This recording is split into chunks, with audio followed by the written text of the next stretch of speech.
for it. Well, we're going to go with this room just because it's not coming out of our pocket. And those are things that I disagree with, and I think most Americans disagree with and think that's not right. That we have to live by these certain rules. We have to live by, I make $30,000 a year, so I can't spend $130,000 a year. It's not possible. You know, we have to play by those rules, and I think the government should as well. That's one of the things that one of my beliefs is fiscal responsibility. In the midst of Amber and I, we came down here with our 4 kids. We moved down here, we built our house out on Franklin Road. We've done it debt-free. We didn't have parents or grandparents or someone else giving us that money. We didn't have some inheritance. It was just hard work, and we're very frugal. And our house sold at our asking price in Flagstaff. We've been saving up for this move because we knew that we wanted to move here. In the midst of doing that, we've been building our house, and it's not quite done yet. I don't know if it'll ever get done, right? Is anybody's house actually done? But, yeah.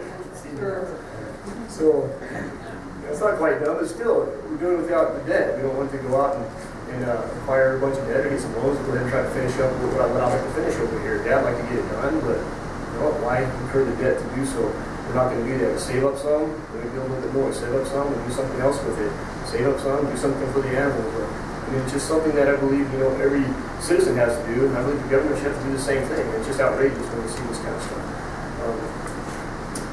Anyways, going back to what you mentioned to earlier, you're pointing me out because I talked to you about going out and walking the streets. Like I said earlier, I have a hard work ethic. I believe in putting your 100% into it, doing everything you can, doing it with all your heart, and doing it well.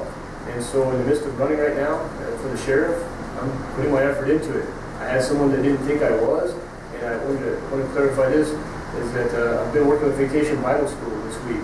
I am a Christian, not ashamed to say that. I've accepted Jesus Christ as my Lord and my Savior. I'm not ashamed to say that. And I'd like to let people know that. But I believe that it's important to help other people, which I do, and especially helping young people, kids. I like to be involved with kids in the community. And Vacation Bible School is something that was important. I've been doing that this week, and evenings after that, I go out and work till after dark, going around talking to people, which I've been doing all around the county. If I haven't made it to your house yet, hopefully I'll get there soon. But I've been going around, door to door, and talking to people. And in the midst of doing that, somebody told me today, or no, it wasn't today, it was yesterday. So what are you doing? What are you doing right here? You're wasting all your morning, wasting all your time with these kids. These kids aren't going to vote for you. You should be out there talking to people if you want to campaign. And I said, no. I said, my priorities don't change. My priorities are working with kids, helping other people out. I said, this is important. This is something I had committed to in January. This is my commitment. I'm going to do this, but I'll go out afterwards, and I'm going to bust it. I'm going to get out there. I'm going to walk and do what I have to do and talk to people. But you got to keep your priorities. Another thing, I'm running Republican. A lot of people have told me, if you're serious and you want to run in this county, you better change your ballot. You better change from Republican at least to independent. So, I'm a Republican. I'm sorry, but I'm not going to change. I believe that's an integrity and an ethical issue for me to just change simply to say, well, if I do this, maybe I'll get some more votes for my votes over here. I don't believe in that. You are who you are. And people are going to accept that, they're going to like that, and know that you're there to make some positive changes, or they're not, and that's fine. I don't believe there's any election in the United States, in the history of the United States. I haven't researched it, so that's why I'm saying I believe. I don't know, so don't go back and prove me wrong on this, or do, please, show me. That there's never been an election anywhere that has had 100% of the vote when there's been an opposed an election with 2 different people running for any kind of office. I don't believe there's ever been 100%. I don't know. Like I said, I haven't researched it, so don't hold me to that and say, we got you now, you're a liar. I'm telling you, I don't know. But honestly, I believe that not everybody's going to get all the votes. There's going to be people with different ideas. Everybody has their own opinions on things. And going back to what you said, there were 2 people that definitely had their opinion. And when I went around, I've had a very good response, and I appreciate that so far, especially being a new contender, a new contestant, a new candidate in this county. I appreciated the very warm welcome when I've been walking and going door to door, but there's 2 people flat out said, I do not want that. You remember me? And again, we have to be respectful, and that's what I do in my job. And what I hold myself to my standards. I've never cussed anybody on the side of the road, or cussed anybody in an interrogation room or jail or anywhere. I don't believe in that. I don't do it. And I did. I still do. So I appreciate and I respect your opinion. And you have a good day. I'm sorry I interrupted you. I believe that we have to step up and do what's right and do the right things. Again, I believe in these values that I have. hard work, of fiscal responsibility, of accountability. There's a lot of times I keep very thorough records. There's times we're not required to keep these records, but I do. There's times you don't have to. We don't have to document what we do every day.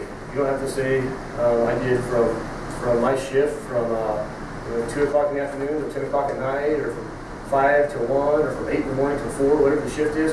This is what I did all day. There's no accountability, and yet I go above and beyond that. I write down. I keep accountability of what I'm doing. If there's a question, I can say, look, I've been out there. I've been doing this and this. There's my paperwork to show. I've been out there working. I've been out there doing what I can to make a difference. That's what I'm running on. That's what I believe in. I have a lot of people that ask me to run, and again, one of the decisions I took lightly. My wife and I, we talked about it a lot and prayed about it, and I believe that I made the right choice. And even if I were to not be elected, I would hope that the things that I'm saying, the things I'm promoting, would still let citizens know that they need to hold all the government officials to a higher level of accountability.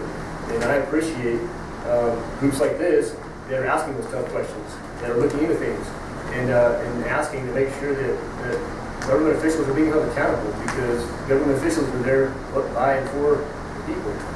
And it's unfortunate that a lot of people aren't involved. I think that's already been voiced as well, that a lot of people just don't care, don't get involved, and it's sad. A lot more people who should be involved. Shame on us for not being. So I appreciate you guys for being here and listening to the candidates that come to speak to you tonight, and to be involved by listening and participating and going out and voting and letting other people know who you would support, and sharing that information. So that's what I have. Any questions that anyone has for me?